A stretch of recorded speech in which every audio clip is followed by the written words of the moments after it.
ఏపీలో సార్వత్రిక ఎన్నికల్లో ఘన విజయంతో కూటమి ప్రభుత్వం ఏర్పాటు చేసింది. ముఖ్యంగా చంద్రబాబు డిప్యూటీ సీఎంగా పవన్ కళ్యాణ్ ప్రమాణ స్వీకారం చేశారు. అయితే ఎన్నికల ప్రచారంలో భాగంగా గత 5 ఏళ్ల వైసీపీ పాలనపై ఇరువురు నేతలు నిప్పులు చెరిగారు. ముఖ్యంగా వైసీపీ పాలనలో జరిగిన విధ్వంసాన్ని ప్రజల్లోకి తీసుకెళ్లి ఓట్లు అడిగారు. ప్రజలు కూడా దీనికి సానుకూలంగా స్పందించి వీరికే ఓటేశారు. దీంతో ఇప్పుడు చంద్రబాబు మరో అడుగు వేయబోతున్నారు. గత వైసీపీ పాలనలో రాష్ట్రంలో జరిగిన విధ్వంసాలపై ఇక శ్వేతపత్రాలు విడుదల చేయాలని చంద్రబాబు నిర్ణయించారు. ఈ మేరకు శాఖల వారీగా శ్వేతపత్రాల విడుదల కోసం రిపోర్ట్ సిద్ధమవుతున్నట్టుగా తెలుస్తోంది.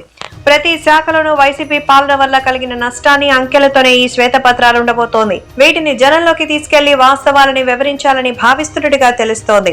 ఆర్థిక వ్యవహారాలతో పాటు ఇసుక, మద్యం వంటి అంశాల్లో వైసీపీ ప్రభుత్వం తీవ్ర అక్రమాలకు పాల్పడిందని టీడీపీ, జనసేన ఎప్పటి నుంచో ఆరోపిస్తున్నాయి. ముఖ్యంగా భారీ ఎత్తున అప్పులు తీసుకురావడం, సర్పంచులకు ఇవ్వాల్సిన ఆర్థిక సంఘ నిధులు, పథకాలను మళ్లించడం, ముఖ్యమైన శాఖల్లో కేటాయింపులు తగ్గించేయడం, ఇటువంటి చర్యల ద్వారా వైసీపీ సర్కార్ విధ్వంసానికి పాల్పడినట్టు కూటమి నేతలు భావిస్తున్నారు. దీంతో పాటుగా అమరావతికి కూడా వైసీపీ ప్రభుత్వం చేసిన అన్యాయాన్ని సైతం లెక్కలతో సహా శ్వేత పత్రాల్లో వివరించేందుకు సిద్ధమవుతున్నారు.